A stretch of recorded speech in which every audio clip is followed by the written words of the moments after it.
Now more than ever, transportation business owners need industry experts at every stage in their company's life cycle. We bring them to you in the Hot Seat.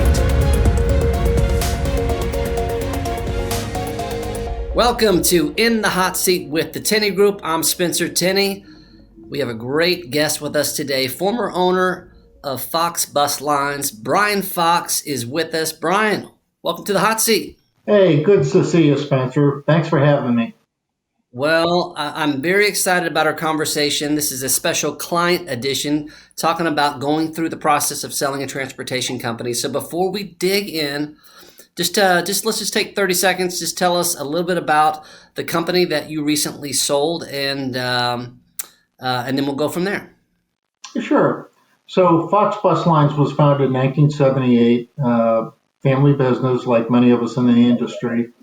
There were four brothers. Three were directly involved in the bus business, again, right up until the sale. And we were diversified in the contract carrier services, being we had a government contract.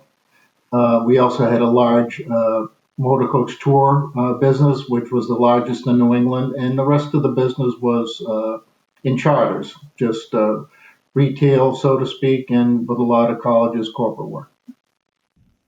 Well, thank you for that overview. Are you ready to turn up the heat a little bit, Brian? I'm ready. All right, let's just talk about the beginning.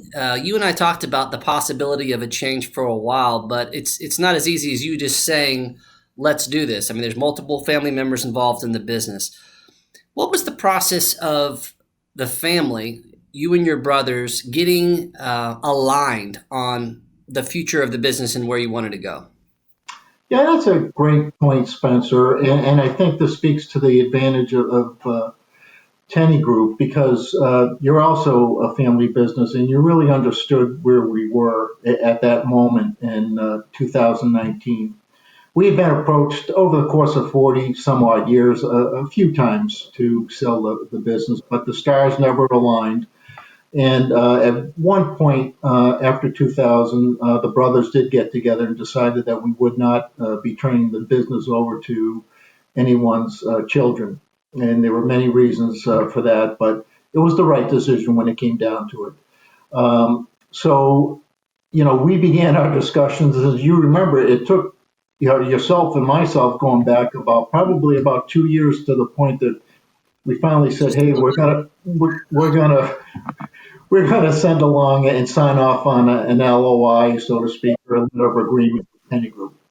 Yeah, I mean, obviously it takes time, and the key issue on that alignment there. So I remember it fondly. So once we committed to the process, I mean, what really was the issue? I mean, there wasn't a successor, but what were the goals? What were you and the brothers trying to accomplish? What were important to you as you thought about a buyer? What were you thinking about?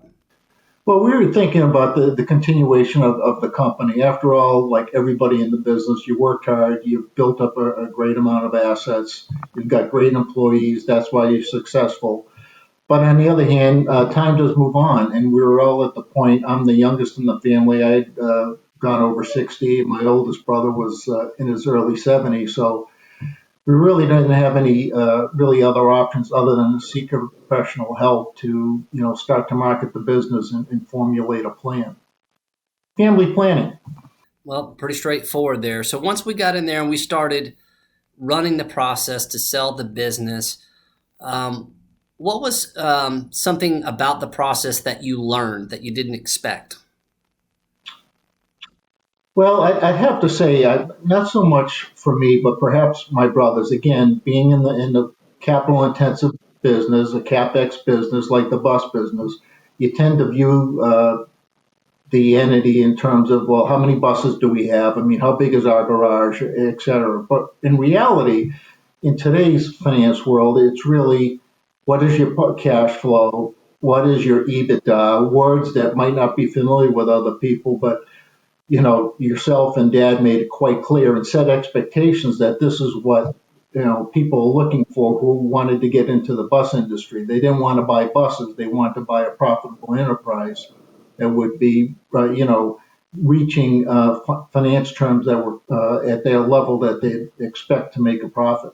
So, very difficult process, emotionally, and the complexity. We're very sophisticated buyers. So, at what point did you notice Tenney Group providing unique value in your experience? Oh, Tenney Group provided value, and again, we all think we're going to do this on our own, right? I mean, we rebuild engines, we drive the buses, we sell the buses, etc. But we could not have solicited and found the buyer that Tenney Group found for Fox Bus Lines. That is your expertise. And truthfully, there's a lot of experience that goes into that. And when you're running a business, you don't have the time and the knowledge to really go out and find that buyer, that equity house that is looking to get invested into the bus industry.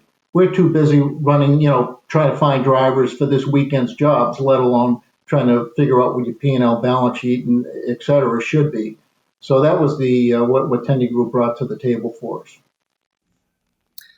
Well, a year removed from the completion of the transaction, a little bit more, maybe 18 months, with some time to reflect. I mean, the whole world's changed over that same period.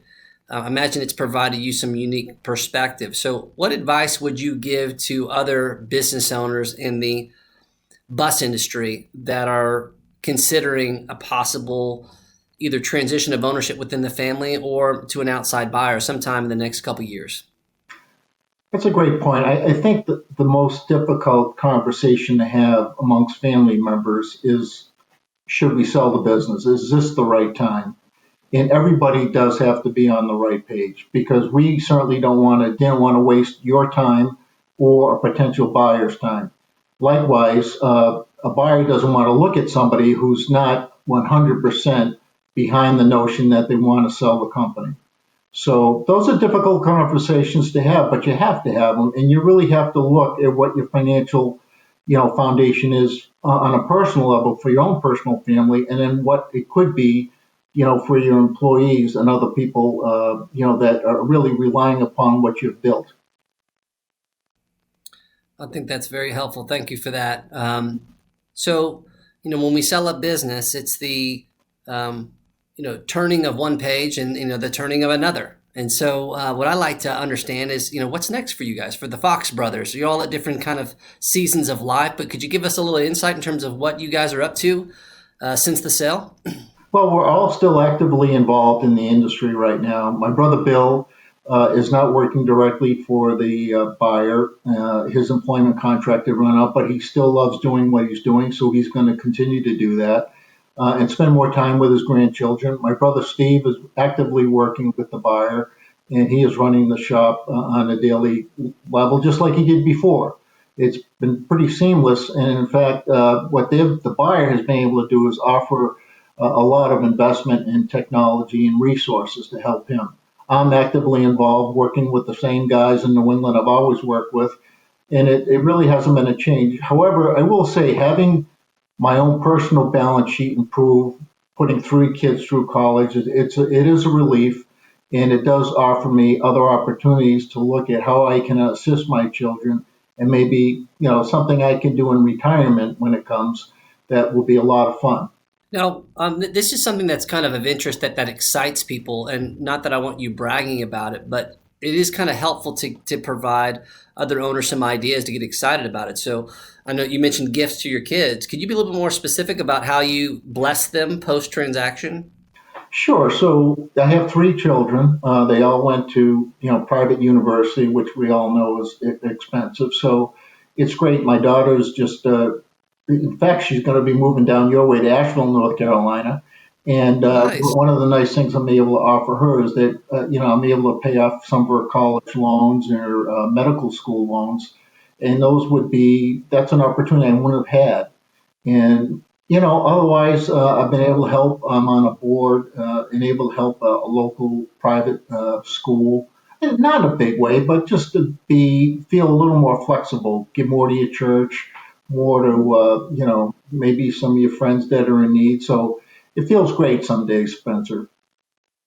Well, I think that's I really appreciate you sharing that, because I think that these transactions and transitioning to that next chapter really kind of opens up all kinds of opportunities to bless others, and I'm just excited to see what you and the brothers are doing there, and it's such an inspiring thing. Well, and thanks to you. Well, last question I have for you. It's a little bit of a wild card, Brian. On the football thing, I know it's been a rough transition with the Patriots over the last year. So my question is this: you get to pick one quarterback to go into 2021 with, starting the new season. Any quarterback in the NFL, who would you pick to lead the Patriots to another Super Bowl? I would have to say, if they can get him, Jimmy G is probably going to be the man to lead the team in the future. And there still seems to be an undercurrent, but who knows? The stars have to align for him too. Well, hey, Brian, thank you so much for spending some time with us. Thank you for giving Tenney Group the opportunity to serve you and your family. It's such an honor, and we wish you the very best in this next chapter of life.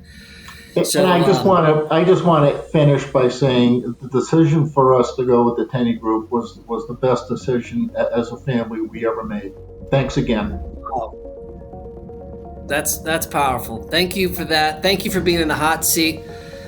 Folks, we'll see you next time.